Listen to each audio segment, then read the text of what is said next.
series video chat. Guess what's going to happen right now? We're going to be talking about cyber risk quantification. I'm going to start with you, Jack. Jack, in 20 seconds, just quickly explain to me, what is cyber risk quantification? Cyber risk quantification, CRQ, is really just around translating all the cybersecurity things into business scenarios using the numbers of business, which is probabilities and cost. All right. Nick, I need you in 20 seconds to explain cyber risk quantification to me, but don't use any of the words that Jack just used. Really? You're going to do that to me? Yes, go. We can actually quantify cyber risk. That's an actual thing that we can do. I hear that constantly. Yeah, but to Jack's point, if you're looking at it in that sense, you're looking at the vulnerabilities, you're looking at the potential loss, the potential risk to the organization, and then you're basically making a calculation against it. And I don't think I used any of his words. Okay. Jack, let me ask you a question. If you were making a recipe for cyber risk quantification, what would be the ingredients of that?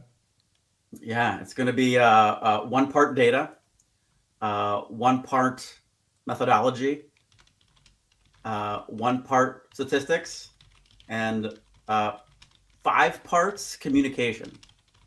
Ah, I like that. All right. Now, Nick, here's what I want you to do. I want you to explain cyber risk quantification to me, but use as many acronyms as possible. Go for it. Why am I getting the hard one? I'm going to give you an easy one later. Go. All right. Fair enough. So, okay. So all the acronyms that we can use. This is. Oh my God. I'm trying to think of acronyms. All right. But pause. I'm going to go to Jack. Pasta. There What's you go. So understanding stride, understanding dread, understanding pasta. These are different types of risk quantification methodologies. All right, Jack, I'm going to throw this to you. Give me the absolute worst explanation of cyber risk quantification. Oh, the worst would be expressions of feelings as verbal labels, high, medium, and low. Ah, I like that. That's bad. Do me a favor. Also, get the microphone closer to you. We're picking up a lot of echo. All right, I'm going to let you close this one out. Nick, this one's going to be easy. You're going to like it. Give me the most pretentious explanation of cyber risk quantification. The most pretentious... you are really putting me on the spot. I did not think of this. The most pretentious thing would be understanding that Muffy at the club potentially has risk every time she plays tennis and how she can mitigate that. We're going to go with that. That's a very 80s definition. Welcome, everybody. The CISO series video chat is ready to begin. All right. Welcome, everybody. Today's topic, if you didn't hear it already, is cyber risk quantification, an hour of critical thinking about how to measure your company's exposure. Our 2 guests, you just saw them right there. That's Nick Espinoza. He's the host of the show, The Deep Dive, with Nick Espinoza, and Jack Freund, who's a VP Cyber Risk Methodology over at BitSight. Hey, huge thanks to BitSight. They are third-party vendor managers of risk and stuff like that, and they are also the sponsor of today's video chat. Thank you so much, BitSight.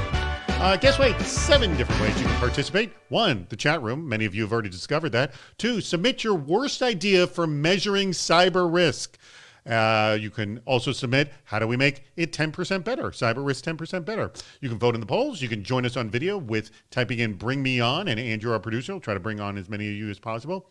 You can ask a question. You see at the very bottom of the screen.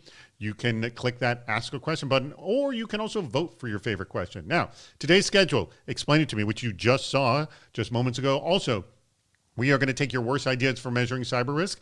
Just make sure you label it bad idea : and then also, how do we make it 10%? Label it 10% : so we know what you're referring to. Some people have mistakenly put bad ideas in the 10% area.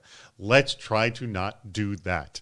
All right. Our poll live will go at 20 minutes past the hour for worst idea for measuring cyber risk. And we will play our new game. I keep saying I'm going to remove new game. We've already played it 5 days. We're going to play I Object. And our winner of last week's Best Bad Idea, Dutch Schwartz, who is currently the grand champion of the most bad ideas, will be joining us for that. We'll also play Department of Yes. Then we'll put the poll live for the How Do We Make It 10% Better? And we will have the worst idea contenders face off. You will argue as to why your idea is truly worse and explain why their idea is not nearly as bad as yours. And last questions and final advice. And then we will do our meetup, which is a ton of fun if you haven't done that. By the way, next chat is going to be next week is Hacking Zero Trust, an hour of critical thinking of how to simplify the journey to a zero trust architecture. Guess what? There's a link at the bottom of the screen. Go ahead and click on that link at any time. It will not take you out of this video chat at all whatsoever. You can register for next week's video chat. And the key thing is, if you register, you're entered into a raffle for the possibility to win one of these cool, awesome CISO Series jackets. By the way, somebody over at PlexTrack won this week's. You have to enter early, and that means by Tuesday of next week. So why not just enter now, and you'll automatically entered into the raffle as well. All right.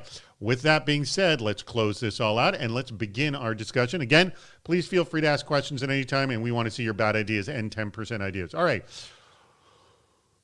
I will start with you, Jack. Why is quantifying cyber risk so darn hard? Oh, you're muted. We can't hear you. Your audio's off. I'm going to go to you, Nick, as you figure out. There it is. I got it. Okay. So it's funny. There's a lot of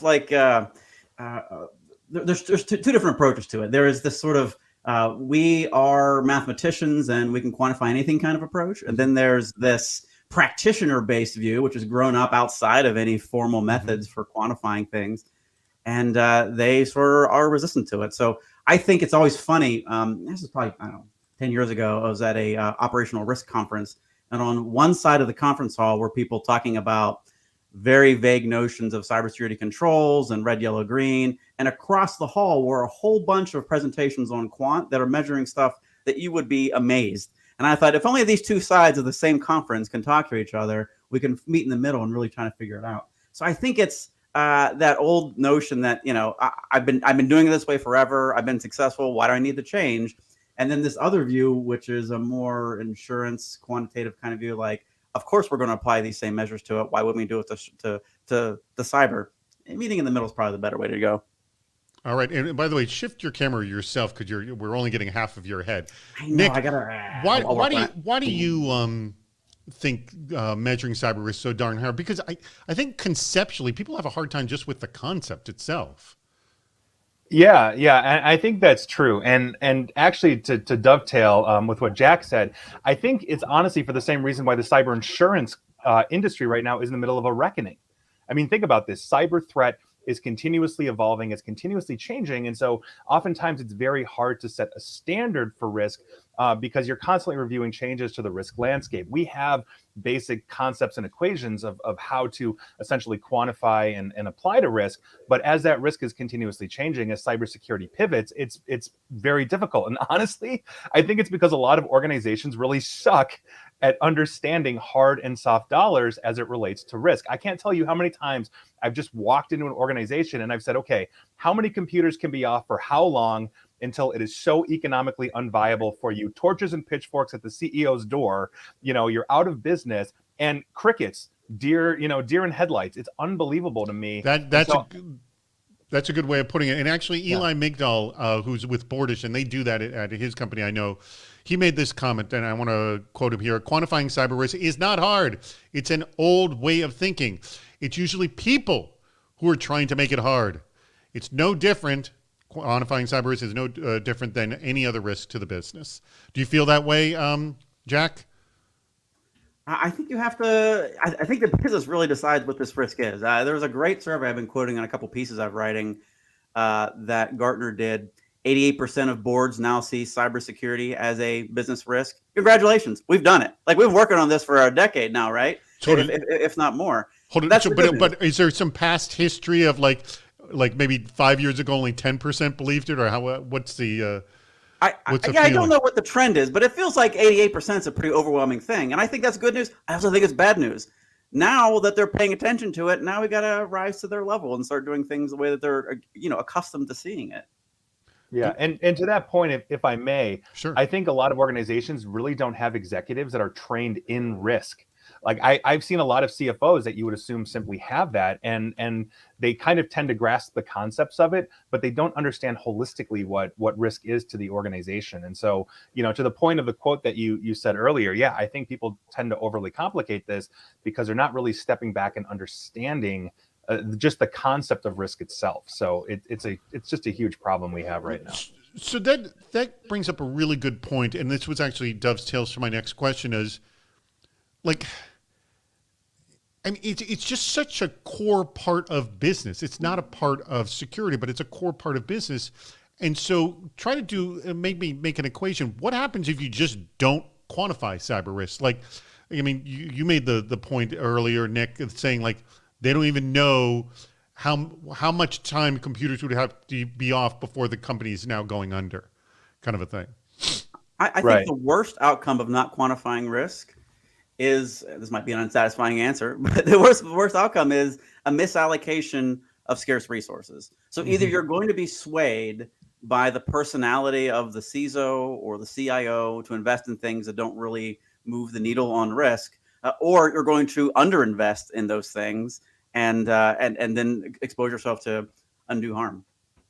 Yeah, and just to say, like, why do we need to do it? I mean, it's for the same reason that most of us don't jump out of airplanes with parachutes, right? I mean, this is things we have to understand. Risk directly informs, to Jack's point, contingency planning. And so how can you have a good contingency plan if you haven't really quantified that risk?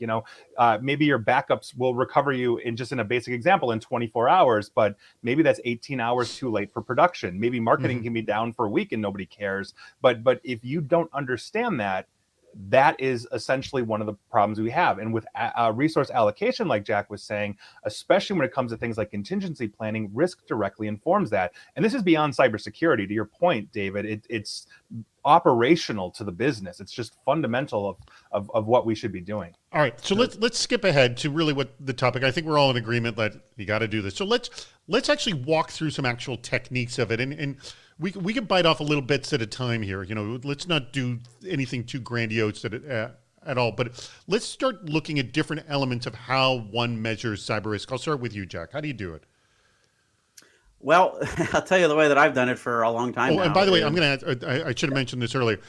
Yeah, remember, I told you get your microphone closer. You're now popping a little bit, so just pull off about an inch or two off your microphone. All right. Okay, go ahead. We worked out all this tech stuff ahead of time. Yeah, there you go. Okay. Get a pop filter in the future. That'll solve a lot of problems. I have it installed. So go ahead. I'll tell you the way that I do it is I have been using the FAIR methodology for a very long time. Okay. And the FAIR methodology. Explain FAIR. FAIR is an acronym. Explain it to the people who don't know. Yeah, sure. FAIR stands for the Factor Analysis of Information Risk. It was created by my co-author on the same book, Jack Jones. And it was a really interesting story about how it was developed, which maybe we'll save for later. But effectively what it's doing is taking all these feelings about risk and then applying quantification things to them. The sophisticated, pretentious, if you will, way of talking about this is we're doing subject matter elicitation and bounded estimation on what we think these things look like. So we'll sit with business leaders, and I do this. I had a session a couple weeks ago with a client where we're talking about, what do you think losses would be if X happened? What do you think the control strength looks like? We pop all those into statistical models that are designed to account for uncertainty and estimation, and then we get results from them. So that's one way. That's probably what I would argue is the industry standard for these kind of things. And then there's other approaches which include industry-based approaches using insurance methodologies and things like that. So your risk looks like what past risk looks like. All right. So you lean on FAIR. Nick, how do you look at the quantifying process of risk? So by the way, if I'm dealing, yeah, and I'm going to come back to you, Jack. I'm sorry, I'm pausing you here for a second, but I want to try to do as many real world cases. Like I really love the example that you gave, Nick, early on of like how long do computers have to go down before we're no longer in business, kind of a thing. Like that's a good example. But go ahead, Nick. Right. Well, I mean, to Jack's point, FAIR is a really cool framework. When I'm dealing with an organization, for example, that has no clue on risk whatsoever, they're just starting down the road. If I'm talking specifically about cyber risk, I usually use this basic equation: cyber risk equals threat times vulnerability times information value. So in other words, what is the threat? How vulnerable are your systems? What is the reputational and financial damage to your organization if it's breached or becomes unavailable? That is the basic framework. And then from there, we try to dive deeper. I mean, I do a lot of work with NIST 837, ISO 27001 as complete holistic organization risk methodologies, but obviously those are incredibly complex with a lot of controls, et cetera, et cetera. So I usually just start with cyber risk is threat times vulnerability times information value. Let's start wrapping our heads around that. And now we have the basis for a quantification. It's not as robust as fair, to be fair to Jack, haha. But for organizations that have like, what is risk, that I think is a really good basic place to start. Nick, was that your proposal for bad idea? There you go. Yeah, fair enough. I think you'd win the Jaguar with that one. No, but let's now I just blanked on what I was going to ask you. Here's the thing that we hear all the time on from CISOs all the time. Like a CISO would love to walk into a company and say, so what are all your crown jewels? And they go, oh, here it is. Hand you a sheet. Here are all our crown jewels. Here's where they live. Yep. Not only does that never happen on day one, who knows if that ever happens, period.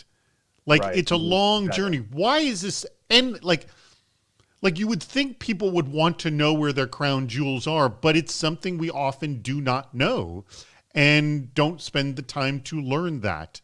How does one, I guess, go about figuring that out? Jack? Yeah, this is where soft skills matter a lot. There's very little in FAIR or any cybersecurity learning you would do that was going to teach you how to do this. You have to talk to the business and you have to understand what they do and, more importantly, how they make money. As I like to say, even if you work for a nonprofit company, there was money flowing through that company.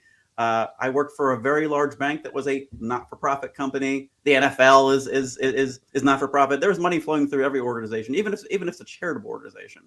And I think that's where you start. And this is where that communication piece is super key, because if you want to do anything in cybersecurity and frame it for executives and boards, you have to have mapping from these are the things they care about at a strategic level, at a goals and objectives level, down to the products and services that the organization offers, to which systems support those. That you're right. Nobody has that. That takes time to do.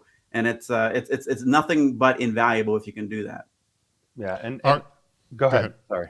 No, I would say I would add to that, just look at the major federal agencies of the United States government. The inspectors generals just came out with a report that said most of them don't even have good asset management. The State Department can't even figure out something like 60% of their assets. Are they sitting in Beijing or are they sitting in the closet down the hall? These are table stakes things that a lot of organizations simply don't have, whether it's culture, whether it's bad hiring practices, whether it's short staffed. And so they're doing nothing but running around and putting out fires. Smooth operations require internal process, internal maturity. And a lot of organizations, especially as they're scaling, are just simply missing that. And that's, I think, a really big factor in this as well. I don't think you need to get all the assets either. I don't think you need 100%. I think you can get, there's certainly a 80-20 rule here in place where, if you get the key apps and servers that are supporting critical functions of the business, I think you can go a long way with that. Obviously, we don't want rogue things popping up all over the place, and that's bad too. But if you want to sort of express risk, at the very least, starting with, top 5 and top 10 list of assets, I think are a great stake in the ground.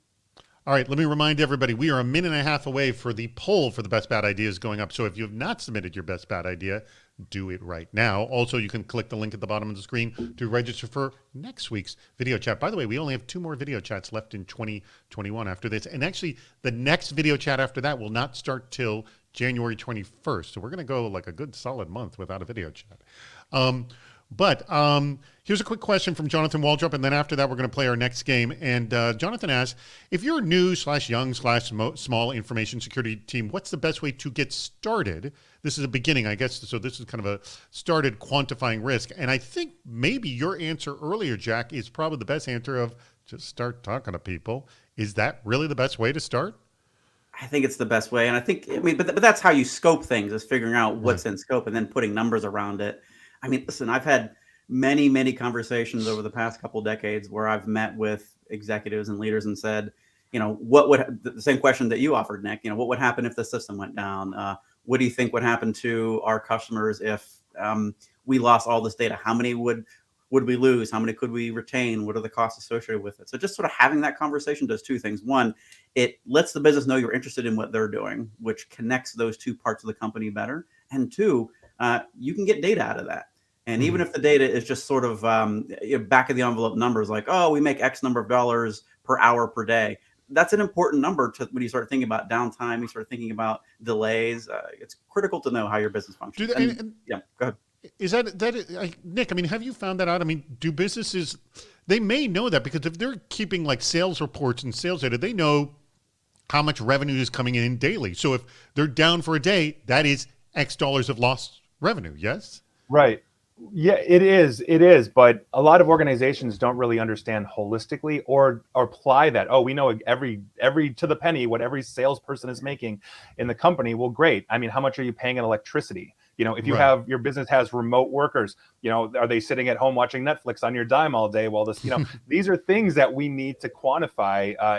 Maybe you have trucks. How much are you paying in gas to do nothing, you know, as they're idle there? You know, these are things that we need to discuss. But to the point that Jack was discussing about that small internal IT team or cyber security team, one of the things that I would also recommend is the fact that a lot of teams maybe get pigeonholed in the C-level. And what we have, especially when it comes to cybersecurity, cyber risk and quantification, is a hearts and minds game. You have to get the buy-in from the leadership. If the C-level isn't sitting here drinking your Kool-Aid and being your biggest cheerleader organizationally, it's going to be very difficult to just get anything to be pushed through. So I would definitely make sure that you're establishing those relationships. And one of the things that we see is, especially, you know, if you're coming like me, I'm an old nerd, right? You know, I old programming, hacking, all that kind of stuff.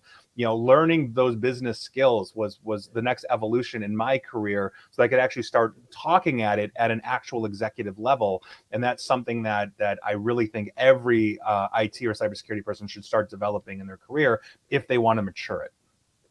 Very good point. All right. This is Dutch Schwartz wearing the Hotel Del Coronado, which, by the way, I don't live too far from, in lovely San Diego area, where the movie Some Like It Hot was shot, if people know that. Love that hotel. And also an episode of Baywatch. Maybe you don't know that as well. All right. So we are going to play the game called I Object. I'm going to try to explain this as simply as possible. The way it works, and I know Dutch knows how to play this as well, and I explained to both Nick and Jack as well, is the topic will be how to best handle cyber risk quantification. All right? Jack, you will begin. At any time, Nick or Dutch can say, I object. At that time, the clock stops, and I say, what is your objection? They will say their objection. I either say sustained or overruled. At the point I say sustained or overruled, the clock starts again. The whole point is only 1 minute of talking is going to be on this topic of cyber risk quantification when it's not between an objection and a sustained and overruled. Does everyone understand? And let me stress again to Nick, Dutch, and Jack, do not be polite. This game is no fun when anyone's polite. We've had a few far too polite games, and it's the dullest game ever. So with that being said, none of us are going to know the time. Only Andrew, the producer in the back, who is maintaining the time, will know. Jack, get ready. On your mark, Andrew, you're ready for the time. Start. Explain how best to handle cyber risk quantification. Well, the best thing to do is really bring on an expert that knows enough about cyber risk quantification to help you do these things. Okay, what's your objection, Dutch? I am that expert. Dutch, what's your objection? Nobody can agree on who's an expert on quantification of cyber risk. I object. I agree. Wait. That's sustained, but then I noticed it. Hold on. I take your objection. Hold on. Your objection is sustained. Jack, back to you, Jack. Sorry. I was like, I think there are a number of experts that can do these kind of things for you. And this is the most important thing. I think, and this is a watershed moment for me, too many companies, I think, are trying to boot these things up themselves. And I think the reality is we've reached a level of maturity in cyber risk quantification where it's no longer that we just need to hire a major. Okay. Nick, what's your objection? I object because I think it depends on the level of the organization. A lot of companies that are maturing and growing sustained. Keep going. Don't have those internal processes in place to actually consider themselves mature enough to even start quantifying risk, let alone doing the other internal controls that they need. So I think I object. Okay, wait, what's your objection, Jack? I think the problem that people always say when they're they're walking down this cyber risk quantification path is we're going to go ahead and do qualitative first because we're not okay. Sustain. Keep going. And the problem is with that is that all the things that you would need to quantify risk to qualify risk and put labels on them are the same things you would need to do risk quantification. If you have to understand what the business impact is, know whether it's high, medium, or low, then why not just go ahead and do that? Hold on, wait, what's your objection? Apply labels to it. What's your objection, Dutch? My objection is that's a false premise. We've been quantifying and qualifying risk for well over 200 years. The entire insurance industry is built on actuary models. Where I object. Risk. Oh wait, sustained. And what's your objection? Hold on. My objection is simply this: cybersecurity is something that the cyber risk insurance business has been unable to fully quantify, which is why they're having a sustained. reckoning. Okay, go ahead, Nick. They continue to raise their prices because, quite frankly, we have a shifting threat landscape continuously, which makes risk quantification and qualification a very hard thing to do. Wait, no, Dutch has got the objection. What's your objection, Dutch? My objection is the reason that they're raising prices is because enterprises haven't been able to adhere to the due care principle. The same reason. Okay, sustained. Go. So as long as you can demonstrate due care, then Dutch wins. By the way, we've had almost always the what's worse winners. I think we have one case where a what's worse winner has not won. Very good, Dutch. By the way, and excellent objections all the way around. Kudos. Congratulate Dutch, who's currently the grand prize winner of the Best Bad Ideas. Something he's very, very proud of. For the record, I'm sorry. All right, we're going to take it. Let's take another question or two, and then we're going to play another game right after this. This is a very good question from Eli Migdal over at Bordish. How do you address risk with the probability of a 0-day attack? Is it a black swan event, like something, So, for example, what am I saying? COVID was a black swan event. How do you address these kinds of things? No, it wasn't. Risk? I object. You object? It was not? I wrote about this for a talk I like a year ago. There wasn't zero history of large-scale viruses like this. Now, this particular inculcation of it, of course, nobody could predict these kind of things. So, one of the things I learned from spending a lot of time with operational risk people is they have this concept called risk triggers. And the metaphor for this is amazing. It's basically Wile E. Coyote pushing the plunger and an explosion happening off in the distance. There are a myriad of ways that plunger can get pressed. A rock could fall on it. The coyote could push it with his hands, all those things. In cybersecurity, there's thousands and thousands of ways that we could cause a problem. The boom kind of looks the same every time within a certain amount of range. And I think that's the distinction that I would make between these kind of things, is that there are a number of things that can push the plunger, but the boom looks relatively the same. All right. By the way, I forgot to mention that we do have our poll up, and actually we're going to play this game fairly soon. So could everyone in the next 2 to 3 minutes go vote for your favorite best bad idea, because we need more votes there. So please do that. Nick, what do you think about Eli's comment about the blacks? How do you plan for 0 days, and do you consider that a black swan event, and do you plan for black swan events too? Well, so I think what we're speaking about, which dovetails with cyber risk, and to Jack's point, mentioning the boom, we're always trying to plan left of boom, right? We don't want to have the boom and be unprepared. And I think that's where good contingency planning comes into play. Good contingency planning is going to have a disaster scenario for things where everybody is going to have to work from home indefinitely, or for some reason, or a ransomware event that just hits you out of the blue. You prepare for these things. Now, we saw some things in COVID that I think were rather singular to the cybersecurity community that I don't necessarily want to say caught us off guard, but definitely took us by surprise. And that was every flippin' cyber criminal on the planet using COVID-19 as some kind of lure. I mean, just think about the phishing that we got right out of the gate. Oh, here's where you buy toilet paper. Every panicked thing that you saw in the news was the next phishing lure that we saw. And that was consistent. We didn't see any other threat.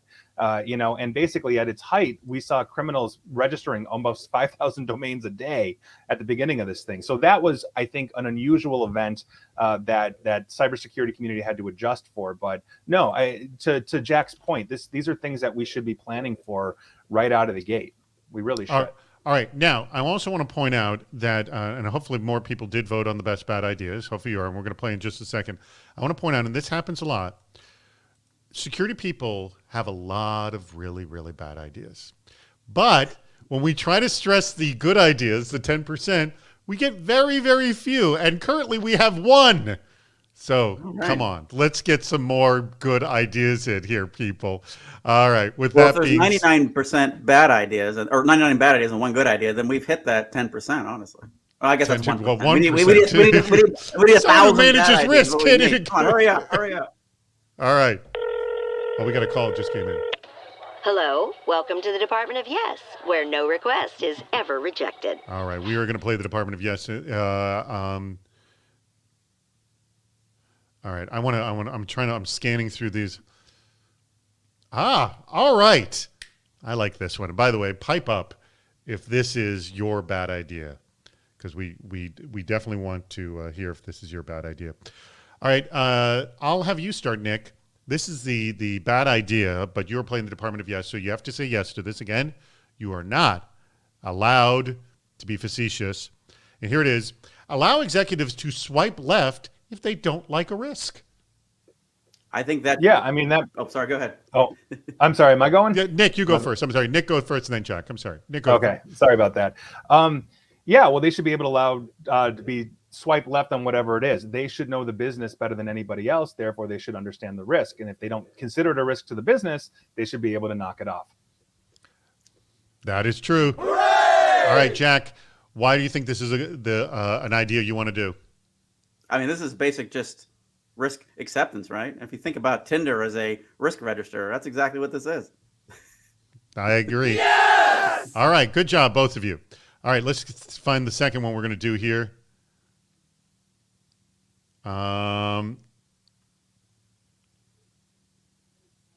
right, no, I'm not going to do that one. Hold on. All right. Here's the other one that's been voted up very highly. Speak up if this is yours. That first one was Drew Brown, by the way. So, Drew, you're going to have to join us on camera in a few minutes. Assume everything, Jack, you're going first on this. Assume everything is a risk and don't allow anyone to do anything without direct verbal permission from the CEO. Jack, why do you want to do this? This is a hard one. So then, gosh, how am I going to make this one work? Oh, come on. Sorry. Nick, I'm throwing to you. We'll come back to you, Jack. I mean, leaders got to lead, right? So there you go. If you got to do something, you got to get approval. You got to get it. There you go. Leaders got to lead. That's a good point. Jack, you want to try again? Yeah. All right. I mean, you have to understand where the organization is going, and these executives have to tell you what to do. So, in a Theory X management company, I think this would work great. Good job. Excellent job for both of you. All right, that was Drew Brown for the swipe left and Larry Rosen for Everything is a Risk. I want Larry and Drew to join us at 45 minutes past the hour. So in about 12 minutes, they'll come on camera and they'll argue why their bad idea is worse than the other person's bad idea. So essentially, Drew, you have to trash Larry's idea, and Larry, you need to trash Drew's idea. And then Nick and Jack will be the judges on this. Let's go to our questions. Why not? Here we go. Ooh.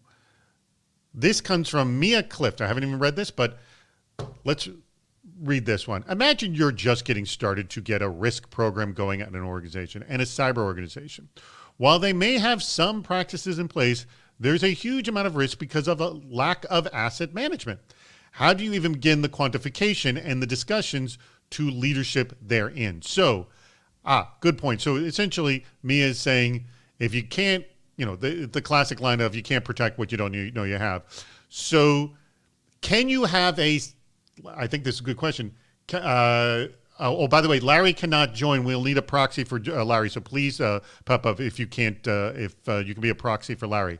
So going back to Mia's question here, Jack, I'll start with you. Can you even have a cyber risk discussion if you don't really know all your assets or really understand your asset playing field? Sure. Can you have a discussion? Absolutely. Can you quantify it? Sure. I think the difference is, how precise are you going to be with these sort of things? So you have to make a lot of assumptions about the systems and the structural integrity and security control of the systems underlying these things. But you could put something in place that begins the organization down a path of having a conversation around what loss would look like. All right. Well, what do you think, Nick, on this? Right. Well, and to dovetail with what Jack said, I mean, any good cyber defense strategy is going to basically include improvement planning. So when I'm talking about cybersecurity with an organization, we lead with risk, but we understand that one of those baseline table stakes things that an organization needs to do is have an assessment. They need to understand how essentially they score, in my opinion, against a standardized cybersecurity framework. Maybe it's NIST 800-171, maybe it's something else, whatever is relevant to the business. And that is going to directly inform the risk as well as the risk external to the organization as well. Things like supply chain management, not to mention internal risk management as well. So I think to that point, that's probably where I would start with that. Yeah, if you don't know anything about something, then knowing one extra thing gives you a significant increase in the amount of knowledge that you have. Exactly. In the same way that every little thing you do makes you, in terms of cybersecurity, makes you that much harder to hit. You don't have MFA and you enable MFA, you're that much harder to hit, right? So it's incremental, and you can get a ballpark. To Jack's point, you can get a ballpark. The goal is to hone in on that ballpark. The goal is to holistically understand the organization coming and going as best you can, because that's really how you're going to quantify that risk, I think. So are you saying, and I'm just sort of going to summarize, a bad estimate is still better than nothing? I would say a bad estimate is still putting you down the road, but you have to understand the caveats with, okay, we are just completely pulling this out of our behinds, to put this down on paper. But there are some basic things that most organizations know, even if they don't know where all their assets are. They usually know their top and bottom line in terms of revenue. And that's one place that you can start to say, okay, what happens if that revenue stops for X amount of time? There are things that you can do that will inform that. So it's not like you're shooting in the dark, but understanding really like, well, I think we have 1,000 computers and we actually have 2,000, just using a basic example, okay, that definitely changes your footprint, which changes your risk profile. So I think these are things that you can go down that road, but it's not, you just need as much accurate information as you can. I'm going to play super, super duper optimist here. I'm going to say, yeah, a bad idea is a good idea, but because you're not going to be able to determine, a bad estimate is good because you're not going to be able to determine if that bad estimate is indeed bad unless you've done some subsequent measuring to determine how bad that original estimate was. So I'm going to assume that inherent in your question, David, was that there was some additional measurement that allowed us to go back and test whether or not our original estimate was correct or not. Yeah, and by the way, that is something we unfortunately do not hear enough of the, we estimated our risk, year passed, what of our risk estimates actually came to pass and what did not? Can we adjust our risk estimates now knowing what we know a year or 2 years from now? We do not hear enough of that. More importantly, can you do that with qualitative estimates at all? How do you backtest, which is the term they use in quantitative risk management? How do you backtest a high rating against what? How do you know if it was high? You have to put numbers around it to be able to have that kind of validity to the assessments that you're doing.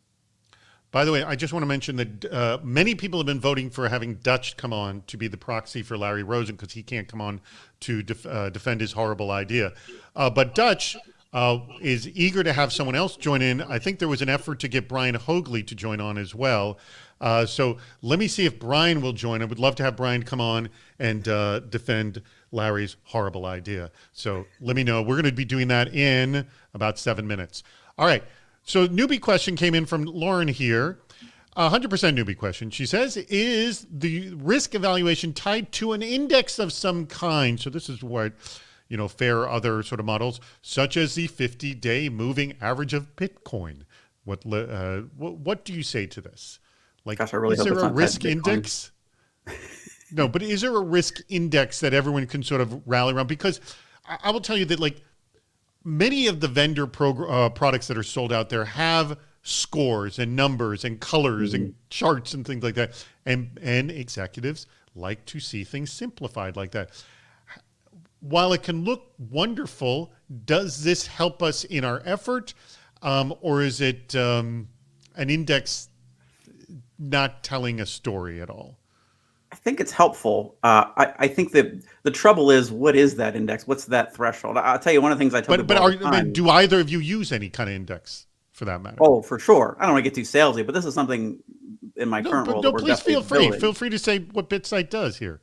Yeah. So, one of the things that we began developing was what is the equivalent of a cyber credit rating, just to sit alongside credit, particularly for Moody's Investor Services. So the idea is here's a global scale, here's where you sit, and people have that sort of notched approach to ratings that way.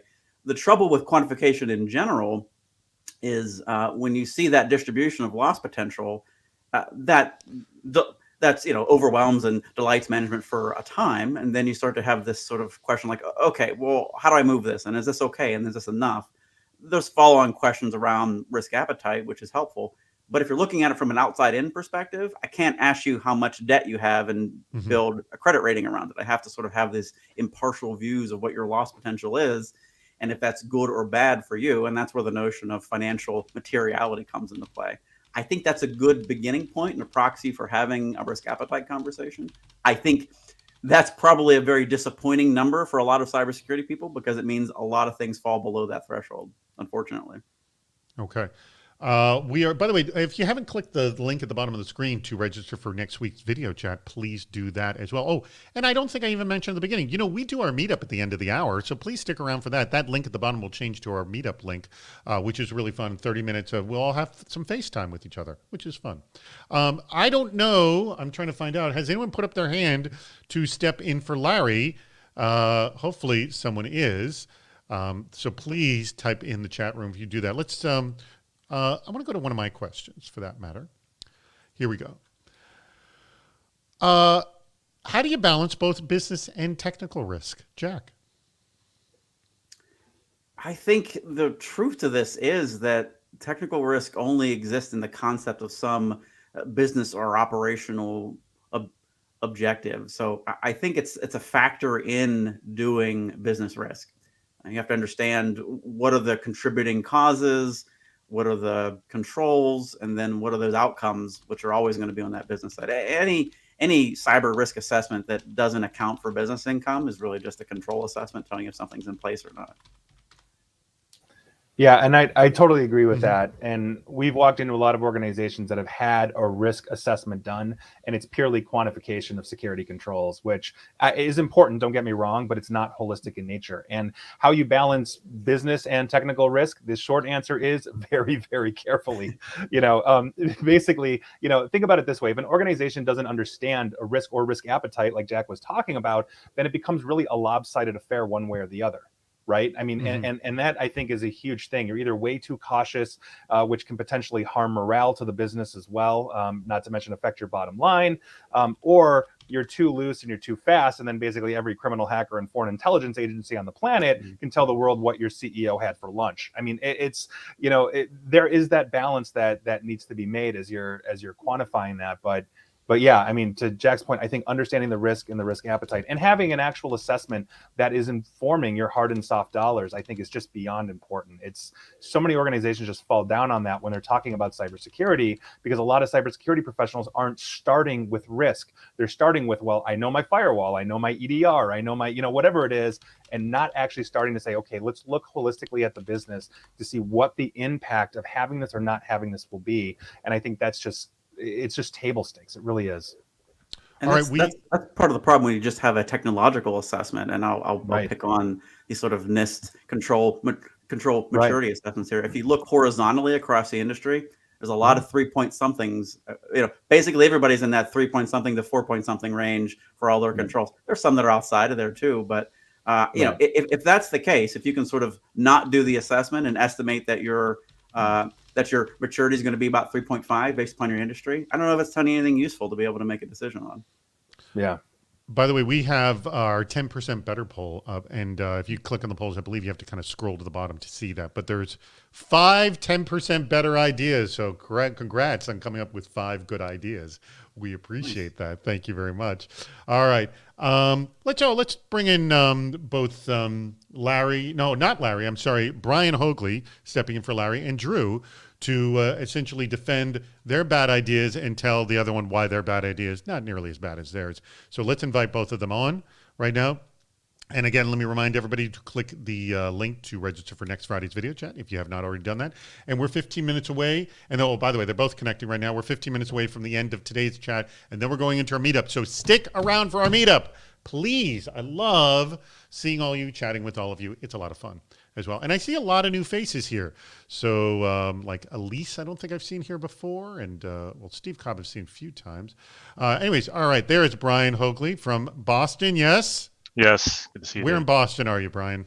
Just outside in Shrewsbury, actually. Oh, all right. And we will also have Drew coming on in just a second. So, Brian, let me remind you, the bad idea you'll have is that assume everything is a risk and don't allow anyone to do anything without direct verbal permission from the CEO. And the bad idea that was Drew's, who will hopefully be joining us in a second. Drew looks hung up, but he is connecting. His was allow executives to swipe left. They don't like a risk. And you'll have to explain why yours that you're doing, Larry's, is much worse than that one. So you have to trash his bad idea as being not so bad. And hopefully Drew will do the same to you. Since Nick and I are judges, it's important that I disclose that I know Drew personally.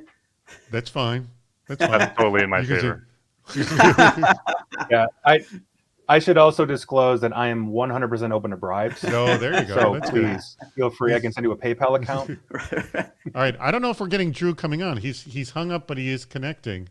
Nick, I'll send you a copy of my new book. How about that? Is that it? What I see right there? Hold it up. Feel This free. This is it. This is the Cyber first Risk Management. Oh, there you go. There you go. With textbook out and available from Wiley on the mastering the fundamentals of the NIST cybersecurity framework. It is a textbook geared towards the undergraduate and graduate classes. So, excellent. And there are schools already using it? It'll be in colleges in the U.S. and U.K. in the spring. Excellent. Nice. Very good. Congratulations. That's awesome. Thanks. All right. Yeah. We are unfortunately not getting Drew on board. All right. Brian, why don't you drop off and maybe if we get Drew on board later, we'll have you come back on and we'll play this. All right. Sounds good. So, all right. Thank you very much. Hopefully we'll get Drew back here, but let's go back to some more questions about this. And by the way, you can ask questions as well. All right. You did talk about FAIR. Let's, can we just sort of like bounce through some other analytical models around cyber risk quantification? Nick, any that come to mind? Yeah, well, I mentioned it earlier when you had me do nothing but acronyms. So Yes. Microsoft originally created a risk model called STRIDE, and then I think it morphed into DREAD, and now they call it a security development life cycle. You can download an actual tool that will help you quantify some basic things. The other one I mentioned was PASTA, which is Process for Attack Simulation and Threat Analysis. That's obviously more on the cybersecurity side to really understand and quantify, the cyber threat to your organization. But holistically, I think financial risk modeling combined with the threat modeling really is a good combination to run. And as I mentioned before, as I'm starting an organization down the road, my standard equation is cyber risk is threat times vulnerability times information value, and that really starts the discussion along. I think that's the core that I use. All right, Jack, any other sort of models that you would look at or suggest? Yeah, I'm going to move out in this concentric circle, and there's something that's used in for financial organizations that are doing capital allocation. So think about like bank stress testing kind of things. They have to determine how much they have to keep in reserves. One of the approaches they use is called the loss distribution approach, or LDA. Full disclosure, FAIR is, we didn't design it this way, but it is a type of the loss distribution approach. And the idea is that the data that you use for this comes from either your own internal data through a look back period. We've had X number of events in the past 10 years, and we're using this to project the future with. You use peer data, where you say, there's peer data sharing forums. Like, we think our risk is going to look like our peers, and here's what that looks like. Or you do a subject matter elicitation approach using scenario analysis, which is another one of those type of approaches too. You sort of dream up a series of bad things that can happen, and then you assign cost to them that way. I want to mention some of the 10% better ideas. I don't just mention bad ideas, but please pipe up if this is your 10% better idea. Request each business group to list their most important IT system and its contribution to the company's success. I don't know if it's the most important IT system or what they're actually contributing to but I kind of like this, but I think it may be tweaked a little bit. What do you think of this, Nick? And by the way, pipe up if this was you. Can you repeat that again Request real quick? each business group to list their most important IT system, and I'm getting a little hung up on that, and its contribution to the company's success. Yeah, I mean, that's always a good thing in terms of productivity and streamlining cost effectiveness. You know, if an organization has 5 different systems and 2 of them are really standing out, why are you using the other 3? There has to be a quantification for those kinds of things. So I think that's a good place to start. In terms of risk, obviously it's quantifying. Oh, look at that! It's You've changed. All right, it's quantifying the. If you understand which systems are the most performing, the most critical to the organization, I think it also helps you quantify those hard and soft dollars to really understand, okay, how do we defend this? What happens if it goes down? What is the risk associated with a loss or failure of that particular infrastructure or whatever it is? So, all right. So, yeah. We now have Drew. Drew was able to manage his technical issues. He was sporting his awesome CISO series jacket. Thank you so much. There it is. Winner, chicken dinner. So Brian defending Larry of the CEO, essentially calling on every action. Essentially, let me actually get those words correct exactly. Assume everything is a risk and don't allow anyone to do anything without direct verbal permission from the CEO. That's Larry, which Brian is going to be defending, and also Drew's one about swiping left. All right, Drew, I'll let you start first. Explain to why your bad idea is far worse than Brian/Larry's, and feel free to trash Brian in the process. So let's just start with the Tinder reference. I mean, like, Tinder? Really? We're going to start dating our risks. So if you swipe left, that allows for them to think, I don't like this risk. I don't want to think about this risk. I can ignore this risk. The second thing is, if you swipe left, who swiped left? Like actual Tinder, I think you don't know who doesn't like your ideas or not. But you have to swipe right. You have to find somebody to swipe right to actually talk about the risk. If I assume everything's a risk, then nothing is a risk. Get my that's my Incredibles reference right there. So now, why is Brian's not nearly as bad as yours? Well, because you're still looking at risks, right? Even though we're allowing everything, and the odds are that the board, they might not look at it as that bad, or they'll start to ignore you. But if you're not talking about the risk at all, then nobody knows. And we're still back in the world of black swans every other day. And there's no real risk analysis or risk assessment or risk conversation happening. All right. At least very he has good. a conversation. Excellent argument, Drew. Brian, defending Larry, go ahead right now. Explain why yours is such a much better bad idea than Drew's. So this idea from Larry, I think, is great because it epitomizes the idea of a whitelist, whereas the other gentleman, Drew's idea, is the idea of a blacklist, right? If I'm allowing starting net new at nothing, and the CEO has the ability to allow anything they want as we bring them up, that's obviously, and we, the way to do it. And then obviously Drew's idea is, well, we have to just stop all the things that are risks on the way down as a blacklist. And everyone knows, unfortunately, though, that doing blacklists are much more in play than doing whitelists. So that's why my idea is bad, because it will never actually be accepted. All right. Excellent. All right. Now, Nick and Jack, you have to tell us which one is truly the worst idea. Well, go ahead, Jack. Jack. Okay. You go first. I had to do some quick Googling because unless you know me well, I can argue that I'm a very good boy. And I couldn't remember whether left was date or right was date. But I did the same thing. Fair enough. I think the metaphor, Drew, that you drew that said we're dating our risk is unfortunately too realistic and too probable. So I got to go with the all or nothing approach that Larry/Brian is talking about. You're saying that one's far worse. Okay. It's far worse. All right, Nick, what you say? Right. Well, on one hand, Brian offered me a bribe, and Dutch beat me in the other game. So, honestly, I actually have to agree with Jack with that because actually implementing a whitelist that globally, it's unheard of. I don't know how you'd be able to pull that off. Nobody would want to work there. Yeah, No. and I actually, and to be fair, I actually had to Google it too, swiping left. What is which again? I don't remember. All right. Excellent job, I Drew. Excellent job, Brian/Larry as well. Yeah. Good job, everybody. Thank you very, very much. All right, we have just literally 5 minutes, so I want closing comments, but here's what I'm going to do. By the way, everyone click the link at the bottom if you have not done that already. to register for next Friday's video chat, because that's going to change in just a second.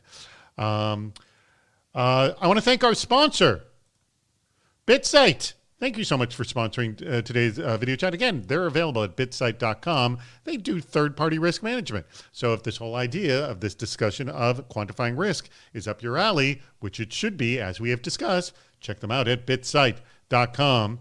By the way, starting in 90 minutes from now, we are going to be doing our cybersecurity headlines week in review. And that actually, it doesn't happen here. It happens over on LinkedIn on the CISO series page. So watch that. It's just 20-25 minutes. A quick wrap up of the week's news. And we have Pat Benoit, who's the BISO over at CBRE, who will be joining us as well. Stick around for our meetup.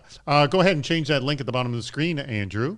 And what we want to do is when that changes, you're going to click that link and join us over on Toucan. That's the name of the platform, and that'll change in just a second. We'll see that. Tell your friends to join us. We do this every Friday at 10 a.m. Pacific, 1 p.m. Eastern. And, there it is. It's changed. Join the CISO Series meetup. So click on that now. You can do it now and join us over on Toucan. Here, let me just make sure. 1 week I made a mistake. You can actually join the event now. All right. And then if you want to sponsor the video chat, guess what? Our first available dates are not until May of next year. This has become very popular. We have a lot of sponsors of this. So go ahead and email me at david@cisoseries.com if you want to sponsor one. We have 4 minutes left. I'm going to start with you, Jack. Jack, first, if people are interested in BitSite and they want to get in contact with you, how do they do that? You can look me up on LinkedIn. You can email me at jack.freund@bitsite.com. That his last name is Freund. Jack.Freund. German word for friend. There you go. Oh, there you go. All right. Any last thoughts on this topic? And please make a pitch for BitSite. You get 90 seconds. Go. So one of the things that we're trying to do is make third-party risk management easy by providing verifiable empirical data about the state of different companies. Now, that's outside-in view of data. And the reason that my team at the risk division was brought on was to help do the inside-out analyses and to add that and have more robust data. So that's what we're doing there too. And we're doing this for individual clients that want to help express their risk to their boards of directors and their executives about what it looks like outside in, inside out, sort of a holistic loss approach. And then we're also doing it for other organizations like underwriters that are trying to get better data about their cyber insurance. I'm trying to build the equivalent of a biometric assessment for cybersecurity. We do it for life insurance, but we don't do it yet for cybersecurity, but we will someday soon. And then the other big group that we use that uses our services are going to be the credit analysts. So Moody's in particular has expressed that they want to include cybersecurity as a part of their credit rating factors that they consider, and we're building solutions to help with that. Awesome. All right. Thank you very much, Jack. Nick, tell us about your show and any last thoughts on and how people can watch it, and any last thoughts on our topic. Yeah. First things first, I'll also actually give a quick shout out to BitSite. I have no relation with them at all, but I did a little bit of work with the United Nations ITU, and BitSite actually gave them quite a bit of threat intelligence during the pandemic, which was really, really cool of you.